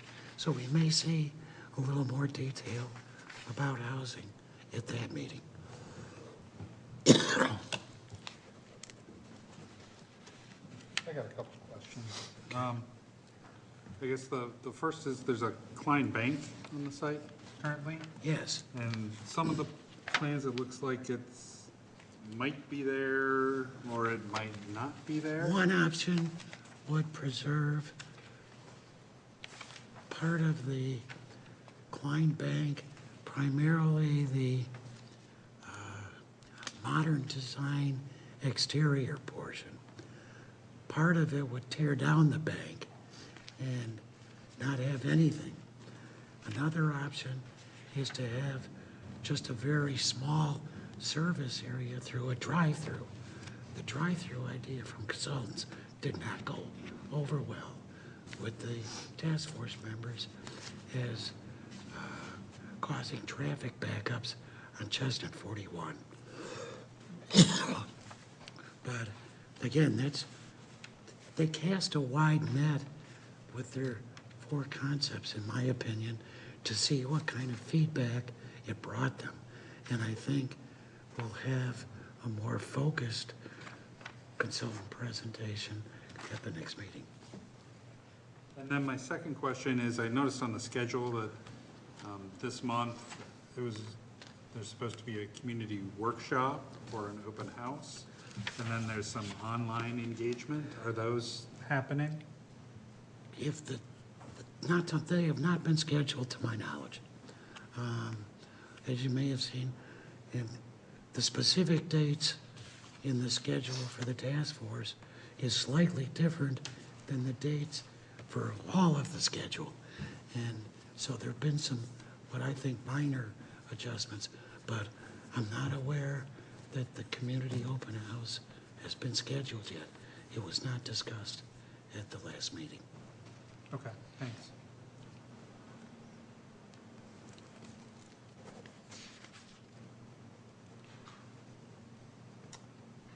I will piggyback on the bank thing is interesting because I worry, I worry that you tailor a location to a bank, in this case, Klein Bank being there. However, they have needs and wants and customer base support too, so they could go to all the work, put it in there, and client says, this doesn't work, right? I think that is something to continue to remind. I do appreciate the article that the Herald put on the Latino community. I do have a general concern and hope that the city works with a lot of those businesses to find a new place. I think they are a welcome addition to the diverse city of Chaska that we are. Ideally, it's a great site, and I understand why the city is looking at that, but it's never great to have to move someone, right? And in particular, the sensitivity to that, it's a great add to this downtown Chaska area. So I'm hopeful in the article that the Herald put, I think definitely alluded to that the city was trying to work with them. I think that would be one thing to continue to impress to that committee is to work. I don't think we want them to leave the committee. That's the end of the day, right? City Administrator Matt Paderowski has attended the task force meetings, and he has made clear that he, Kevin Ringwald, and they have a relocation specialist. Forgive me, I don't remember his name, but It's a great title. that they are working with both the property owners and the business tenants who are not also owners. So they've had meetings with the owners of the strip mall and the bank. The post office ownership just changed hands recently. They had not yet met with the new owner of the post office. But they have talked with post office officials. Their site location people are out in Denver. And Matt said they've had discussions with post office personnel who are eager to work with the city. Good, I appreciate that. Yeah, I think, working with all those current businesses is great, but like I said, I'm sensitive to that Latino group there, because I know that a lot of those that parking lot's always full, in that market space. And, I really would hate to see that gathering space. We talked about the value of gathering space in the city of Chaska. That is a gathering space, and I would hate to lose that, with that. The only As other. I understand, the Latino businesses, and Ernesto would probably know better than I, but there has been some expressed interest in trying to relocate the businesses that specialize in Latino customers, to relocate them together as a group, if that's possible. And the city officials are aware of that. Good, that's good to hear. They already know about that plan the city has for them, because today I talked with few, no owners, but they don't have a clue what's going on yet. They just have an email and says, don't worry, this is gonna be until 2020. That's it. Okay? And then 3 of them, they're just closing because they don't have a clue. They don't wanna open because they said we don't have a space where we're gonna put our business, because the only thing they know is they're gonna be closed by 2020. So few of them, they already told me, we're closing. We don't wanna deal with anything else because we don't have a clue what's going on. So pretty much it's gonna disappear for us, for the community, the Latino community. The little spot we got for over 20 years is gonna be gone, because the way, I don't know how they're working with them, but they don't want to open another one. The restaurant, the Chaska My Love, she told me straight, I don't want to deal with this. I'm too old, and I don't have a clue what's going on. Well, that's too bad, because the city, again, Poderowski told the task force that he is willing to work with all the tenants, including the Latino ones. And if there was interest, as he understood there was, that he would try to work. And first of all, he says, there's no givens yet about which existing places will or will not have to move. Those decisions are not made. And if there's a plan overall about what the city wants, there still will have to be a developer that would come in to present specifics for at least a portion of it. Where the city will play a direct role is if the library goes there, because the cities are responsible for obtaining the land and building the buildings for the libraries in the county system. The county responsibility is to operate the library once it exists. So the city can have a direct role for the library portion, but there's been no talk at this point about the city being the retail developer, the housing developer, any other private market kind of uses. Yeah, it's good to hear that, because like I said, I worry because that with lack of information, we assume things, right? So, continued communication, I think the message is right, is you can't over-communicate as much as possible, because with the lack of any information, we tend to assume things similar to, like, I don't know what's going on, this isn't going to be close. The other comment that I would add is library-related. The ones with the library on here jump out to me as more favorable versus, hey, a library somewhere else, because I think that's a little bit kicking it down the road. Great article in the Chaska Herald about the Carver County usage of the library just this week. Those numbers will amaze anyone, I believe, I mean, if you really had to think about that. Count me in that, you know, when I first moved to Chaska and didn't have a young family, didn't necessarily see the huge value of a large public library system. And boy, how was I wrong, right? And see the value and see the need. And my kids, I think, have hit up almost every Carver County library in the area because we like different ones. But I would say that their least favorite right now, just based on space, is the Chaska one. It's just small. And if I look at, for me, continuing to look at future development, Southwest Chaska area, it continues to grow with young families. So I think that a plan that supports, for my opinion, that a increased and better sized library is preferred. I know that it's gonna get dealt with, but I'd rather tackle it, with the plan versus we'll think about that down the road type thing. So. Well, the task force includes 2 library representatives, one from the Friends of the Library, and the other is the director of the county library system. And her name is Heidi Hawks, and Heidi is advocating for a library on this site in the range anywhere from 33 to 40,000 square feet. So it's going to be much larger than what's downstairs. You know what this is, and not to I'm put you on the sorry, I spot. don't. What is the square footage on it? Much larger. We'll take it as much larger. And I'll give you a preview of one of my comments that relates to what Chairman just said, that I'm going to make at the next meeting. It's becoming fairly evident to me that the key decision in this will be the library.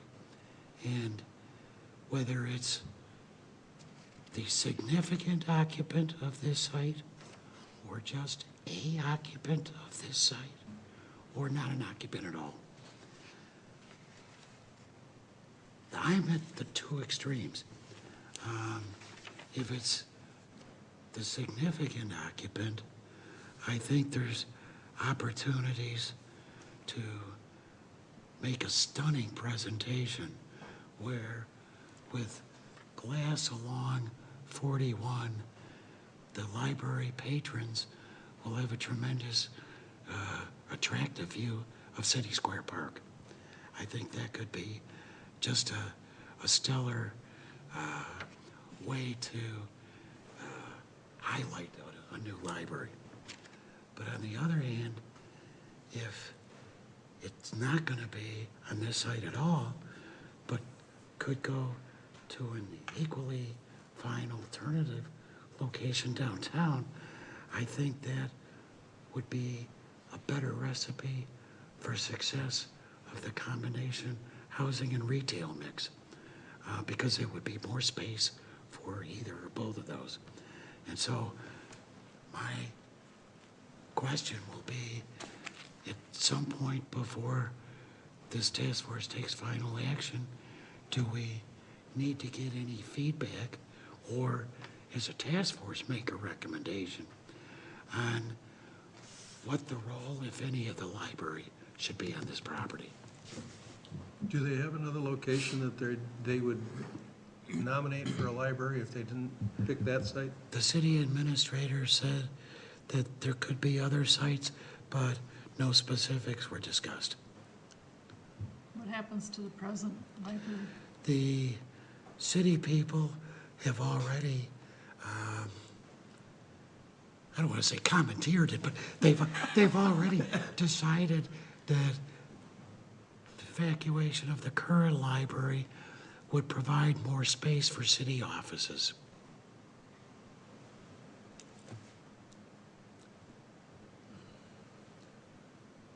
Any other discussion, comments, feedback for Nick? Well, again, I thank you, Nick, for that report. I appreciate the role you're playing as a representative of the park board and keeping us updated. Thank you. That moves us to action item 8, other business. And I promise you, I have not forgot about our added agenda item. All right, thanks, Commission. Thanks for that update, Nick, by the way. So department happenings, in your packets that you received, we included department happenings, which are items that staff has submitted to showcase the wide variety of things occurring in our department. And so it's my intention going forward that this will be a regular addition into your packet on a monthly basis so that you can kind of get a recap of what's happened in the previous month and then allow us to highlight some exciting things in the month or two to come ahead.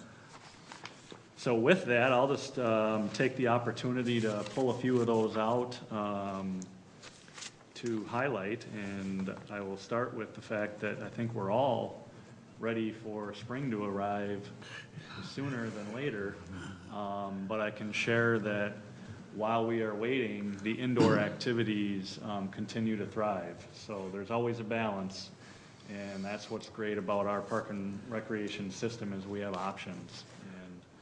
And so the fitness center continues to thrive. The ice arena 2 has been converted over to turf, so we're seeing a lot of indoor turf activity. I know that the ice arena manager has just made available some additional open times for the community to enjoy the turf, knowing that it's still going to be a little while before we get out on the fields. Just got a message from our Public Works Director, and he shared that even when the snow is gone, currently there's about 21 inches of frost that we still need to see that come out before it's ideal for us to allow teams to come out outside. So we just ask people to be patient. You know, as a long-term investment with turf management, and so we'll go for it as soon as possible. The planning is well underway for the community fire and ice event. The Bonspiel part of it, which is the curling tournament, was opened a few weeks ago, and I'm happy to share that actually filled within 2 minutes of it going online. So we have 48 teams that will be participating in that, representing 9 different states. So very cool to see. I believe this is the 3rd year we're offering this as a community, so now staff is really gearing up to promote the community event portion of it, which is going to include a lot of activities out in Fireman's Park. There's fireworks Friday and Saturday night, along with live music entertainment. So look forward to that. It'll be the weekend of July 20 through the 22nd. What's the furthest state, out of curiosity? Furthest away from Minnesota? Put you on the spot. I'll have to get back to you on that one. Sorry. I assume like Wisconsin. I'm thinking of the ones obviously around, but I'm just like. Yeah. I want to say Colorado. Maybe, but. Cool. That's awesome. While some of us may have had the luxury a couple of weeks ago to go on a spring break trip, would like to commend the staff that put together all kinds of activities for those that stayed in town. There were multiple things going on every day at the community center, and those were all very well received for the kids that were on spring break here in Chaska. Looking ahead, I'd like to highlight a couple of free events. So on Wednesday, April 18th, from 3:30 to 5:15, we'll be offering a free teen swimming and pizza event at the community center. So they can come on down and enjoy some pool time, and then a pizza and soda party afterwards. Nice. And then Saturday, May 19th, the Carver Fire Station will be hosting a bike rodeo.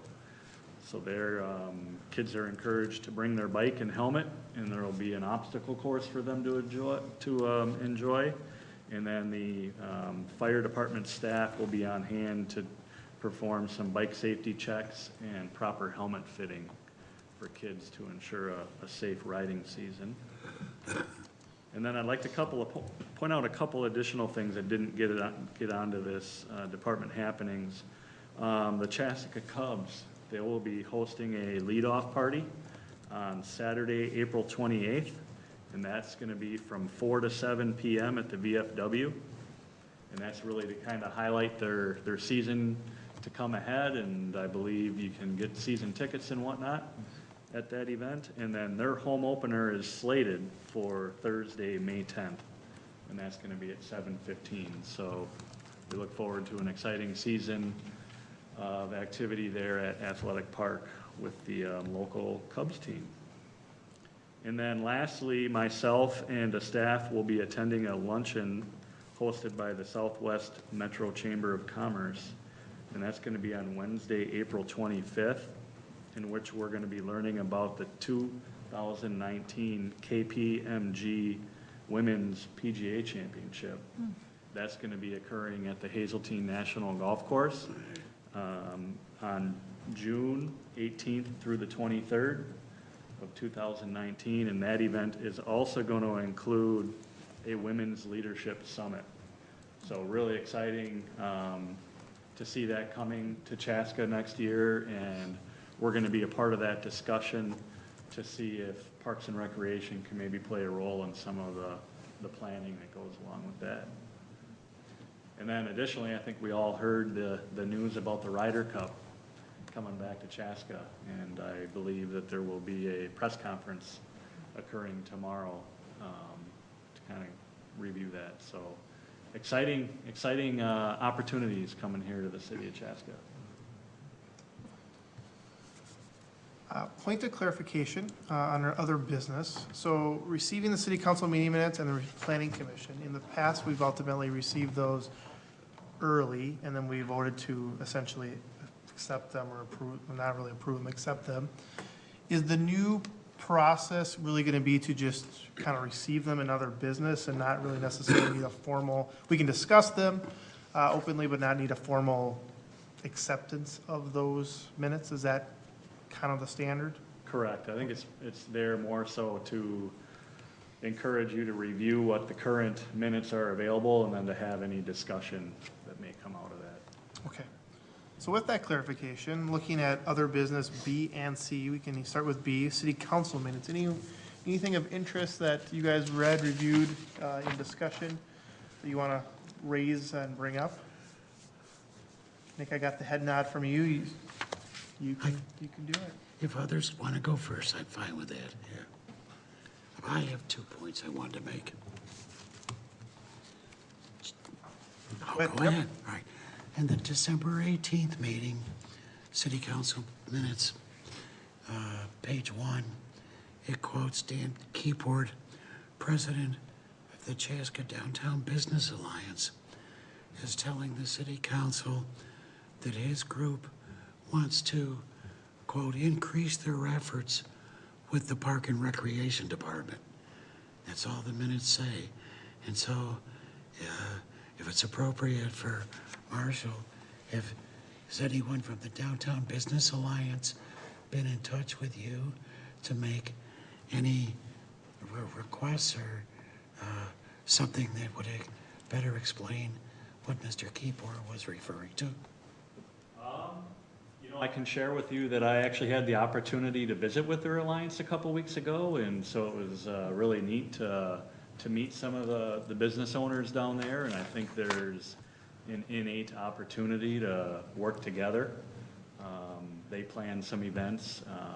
One of the things that they offer is a block party, and another discussion item that I recall out of that was the Angel Fest that is held by the church down there. Guardian Angels, right? The Guardian Angels, and some of that discussion was around the fact that last year they were kind of on back-to-back weekends, and maybe there could be potential to look at merging those two together. And so they've invited me to be a part of their planning discussions going forward into next year, in which I'll intend to involve staff as well. And then additionally, there's some interest around a bike share program. So, and that's sort of what had come up with the mountain bike group that presented earlier, and that the county is gonna be donating 40 bikes to community ed, primarily for a school curriculum. And so we're trying to explore whether or not there's an opportunity during the summer months, depending on what the intent for those bikes are, if those could be used downtown somehow and made available for people to just explore downtown in a different way. So we're just gonna have some more discussion and continue to find opportunities to partner and work together. Thank you. I think that collaboration sounds like a very positive development. So, thank you. Absolutely. And my second one is from the March 19th minutes, where I'll note that that night the city council approved the appointment of the chair and vice chair for the Human Rights Commission, which Jennifer Walford is chair and Judy Dunbar is vice chair. So it shows that other groups are submitting their nominations as we've now got scheduled to do tonight. Thank you. Any other discussion on the city council minutes? All right, planning commission minutes, any additional comments there?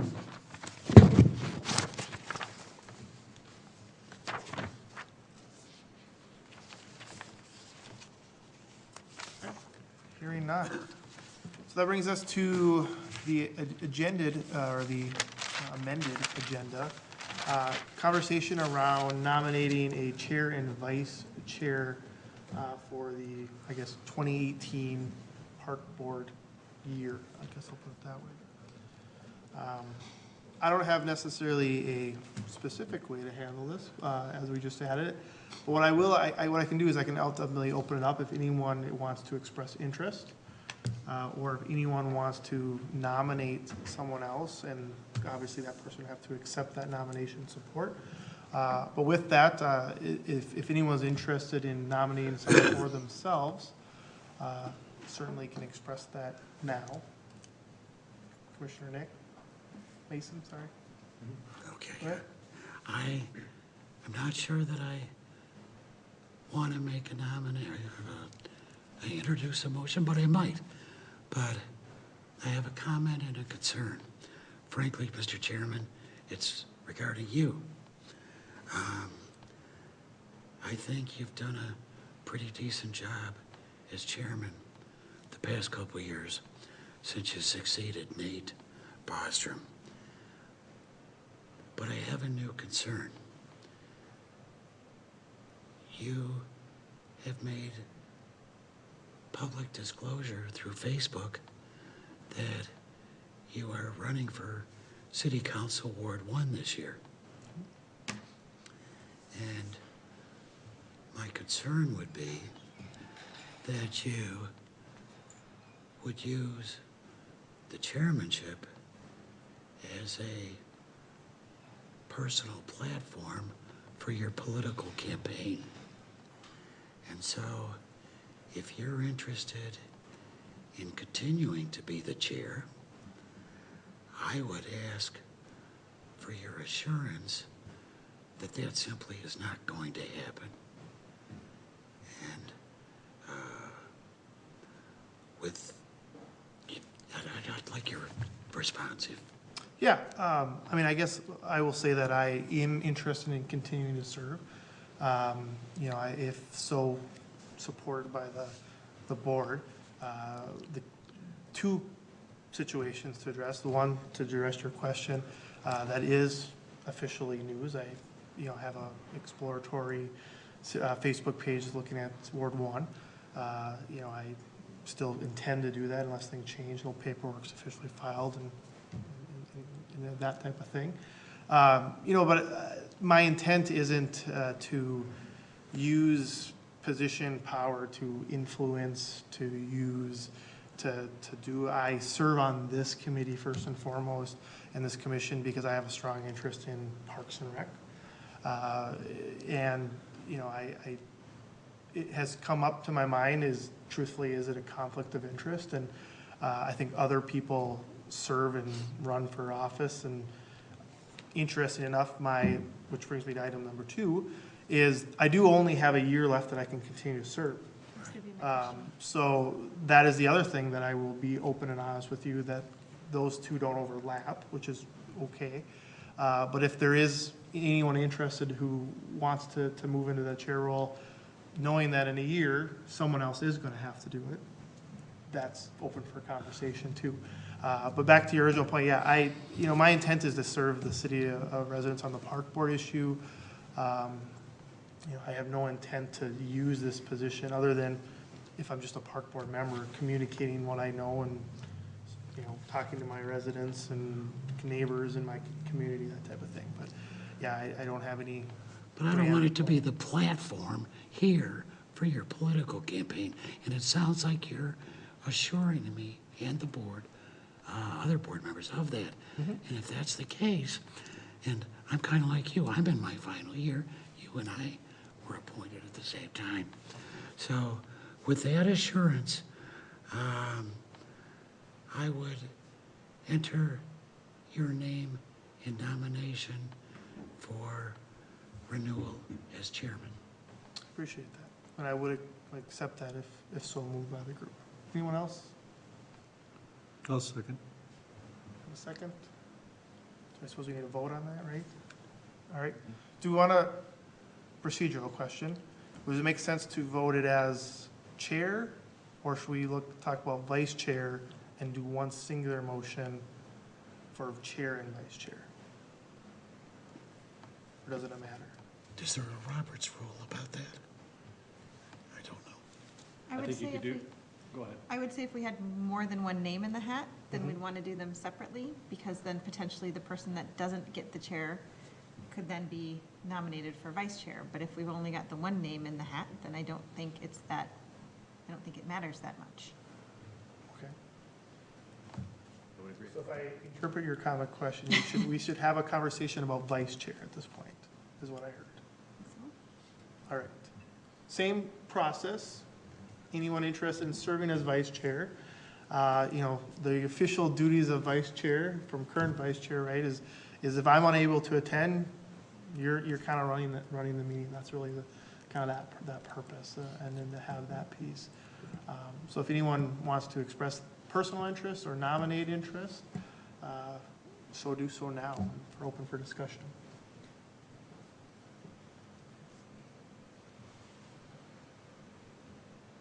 Would you like to continue? I can do that. That's enthusiasm. Honestly. Well, I never campaigned for it, but I have served on this commission for a long time, and I think I can fill that role. I'll second. So I actually don't think I had a formal motion. Sure, I so move. Now I have a second. Second. So overall, can I get a single motion to recommend to city council a chair of Jonathan Grau and vice chair of Dave Roan? So we should probably officially motion that as one single Well, I'll motion. make a motion. Thank you. I would change the word recommend, though.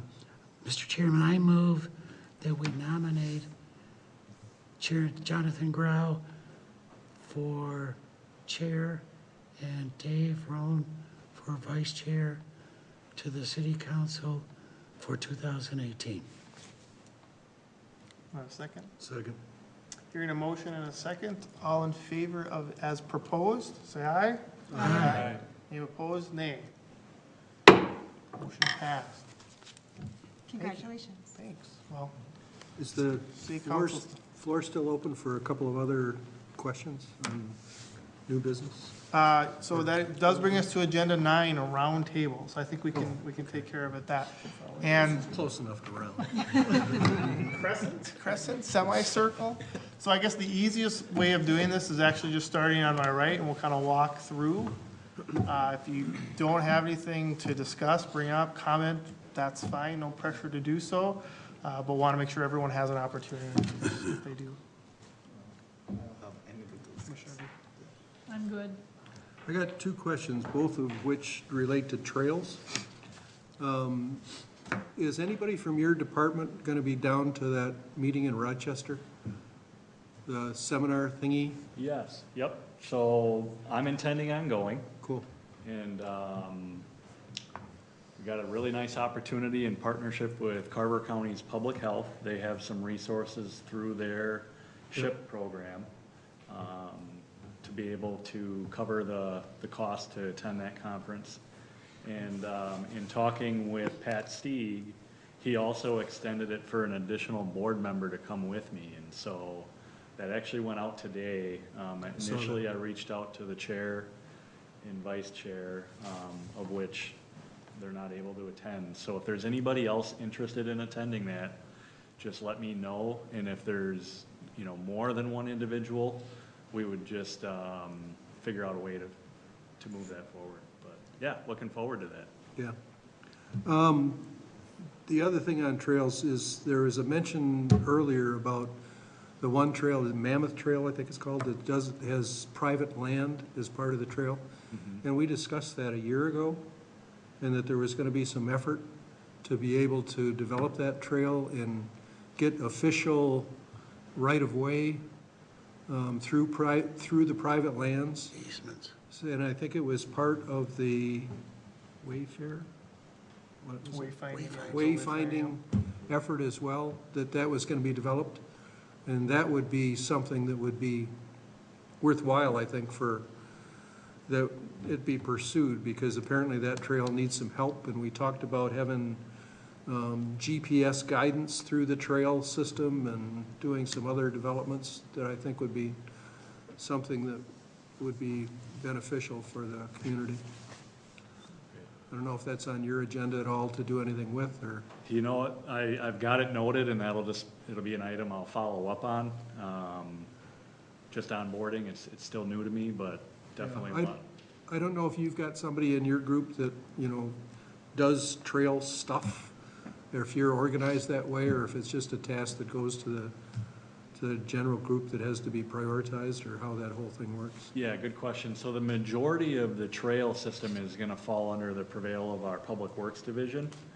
And Brian Jung is the director, and there's a park maintenance within Public Works. That's for the maintenance of the trails after they're developed, but would the development of trails also be in his department? Well, the development probably would be in a kind of coordination through the planning department as well. Okay. And I think the intent is to involve me in more of those processes going forward. Okay. And so, I look forward to that. Mr. Chairman, if I could add on to David's point, the city council has a work session about the wayfinding plan. I believe it's scheduled April 23rd and includes the park board and the invite to review that. I believe it's city council, planning commission, and park board. I think that's in May, isn't it, though? 26th. May 21st. I thought it was Yeah, it's May. Monday, April 23rd. We got an email on it, and I thought it was in May. My recollection is it's May 21st. Oh, did not, I stand corrected. Yeah, But it's coming up soon, and you may get the answers to your questions at that work session.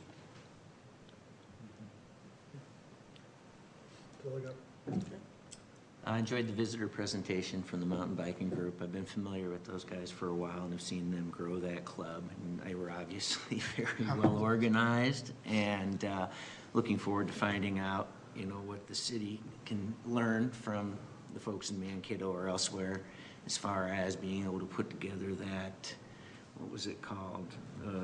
Limited use permit, so that everything is legal and is done officially. And anxious to hear, what we hear coming from that, and to see those. I'd love to see them have some success getting what they're looking for there. That's it. I guess guess I don't have a whole lot in particular. I'm just glad we got this park renaming behind us. A couple points on that. Once the city council signs off on it, there's the signage along Engler that will need to be updated, as well as Public Works to put up a sign at the entrance to the Points West development, so that'll need to be updated as well to reflect the new park name, so. And then, That's all I have. excuse me, and along with that, also the signage on 212 as well, the large iron signing that along 212 on the right-hand side.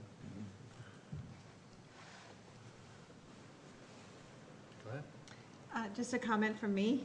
My kids participated in some of the spring break activities at the Chaska Community Center, particularly the Prairie Fire Theater workshop. It was my daughter's 4th year and my son's 1st, and it was better than ever. It was incredibly well run. All of the events there during spring break were terrifically attended and well organized, and it really is a benefit for those of us who weren't able to escape this awful weather. But they look forward to it every year, and it's a tremendous community opportunity. It brings together, the Prairie Fire thing brings together about 70 kids, and it was just outstanding. So kudos to the team for organizing that. Feedback. Ben? I have 3 things. First, since I was absent last month, I'd like to offer a belated welcome to new Commissioners Branch and Flaherty Wilcox. And I did have the pleasure of having a long chat with Marshall several weeks ago, but this is my first chance to publicly welcome him as the department director. Second, on a personal note, my wife Anna, another kudo, just started attending the core training and yoga classes at the community center. She said she likes both of the classes and they provide a good workout. She's trying to get me to join. I've not made a commitment. And finally, I was somewhat prepared to, I guess, more or less complain about this Robert's Rules of Order. And I had sent an email to Marshall and copied the chairman expressing my concerns that trying to follow rigid rules could end up causing friction and hard feelings by the imposition of those rules that we've never had before, operating in, I think, a very professional but still casual, relaxed, and informal manner. And I was expecting Robert's rules to be worse tonight. And I read all 8 pages of those rules. I haven't had to say point of order or point of personal privilege even once. I'm doing way too much talking for a horse guy. But the point is that if this is the extent that these rules are being applied, then I'm okay with that aspect of Robert rules. But I just don't want to see it become a negative. And I'm glad that there's no evidence of that tonight. Were that to change, I think people who know me realize I will not hesitate to speak up. But for now, I'm good. Thank you. Nothing from me. Nothing for me. I appreciate those words, Nick. We're all in front of the camera, and if this is the first time you've ever watched this live, bear with us as we're all learning to be on the camera. So I hopefully think we ran a pretty good meeting. I will close. Just the only thing I'll mention is I actually attended the work session on Big Woods Boulevard and the 212 overpass. 2 things that connect to here. There is some good conversation about trails and walking. I was pleasantly happy to see the emphasis put on safe pedestrian crossings in traffic as well as people traffic, recognizing that there's a park in school going to be in that development. I have a personal interest because I live off of Big Woods Boulevard, so I attended that. But I think that had a good feel, so that, trails on both sides, kind of a concept plan right now, early concept plan of kind of treed boulevard streets, and really trying to make it safe, recognize that people are going to cross that to walk to school, to go to the park and everything like that. And then the only thing I'd add was, it was nice to see, the development plan and kind of the lay of the land, and there's a significant park there, which I knew was there. It's great to be there. It's just good to see it on official city papers sometimes, that there's a park there connected to a soon-to-be school, so that was pretty cool. That park was one that was going to be looked at very seriously for the Miracle Field. I think there's been some conversations. Still in conversation. I haven't heard anything different in that. I think when that happens and when we look at it, but I think that's still in the mix. But I don't know anything specific anymore. I don't know, Marshall, if you have anything new to add on that? Nothing new, but I've heard that was a prior discussion to be a part of that. That may be something in future meetings we want to talk about a little bit, because I think that if we feel strongly, and I feel pretty strongly about it, that should be a priority. And so it's never too early to start lobbying. Yeah, it'll be interesting to see. I think, I believe the plan won't be, and I could be wrong, the park probably won't be developed until the school's built, and the land's been purchased, but the school hasn't necessarily been approved, and it's kind of for future growth. So that might be, It's a few years off. that might be a timing issue with when the school and then the park connection type of thing. No, I think that's good feedback. So that is all I had. It was exciting to be in that neighborhood, see the 212, see the, you trust your city officials and the experts that doing it, and it looks pretty cool coming together up there. So with that brings us to action item 10, which is adjourned meeting. So do I have a motion for adjournment and a second? I'll move we adjourn. I have a motion to adjourn. I'll second it. I have a second. All in favor of adjournment? Is that a word? I don't know. Adjournment? Say aye. Aye. All opposed, nay. Meeting's adjourned.